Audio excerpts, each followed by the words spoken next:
হঠাৎ বিশ্বনবী দেখলেন আকাশের সূর্যের আলো ক্ষীণ হতে শুরু করেছে, কমতে শুরু করেছে। তিনি খেয়াল করে দেখলেন এর কারণ সাইয়েদনা জিব্রাইল বিশাল ফেরেশতাদের বহন নিয়ে পৃথিবীতে নেমে আসছেন। পড়েন সুবহানাল্লাহ।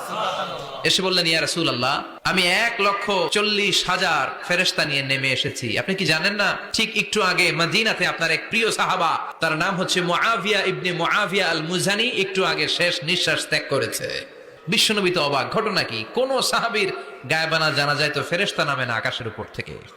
বিশ্বনবী জিজ্ঞেস করলেন, জিব্রাইল, কোন সাহাবীর গায়েবানা জানা যায় তোমরা আকাশ থেকে এত ফেরেশতার বহর নিয়ে নামো নাই? কি এমন আমল করেছে আমার মুআবিয়া, কি এমন ভালো গুণ ছিল, ভালো আমল ছিল, যার কারণে আরশের উপরে তার এত সম্মান?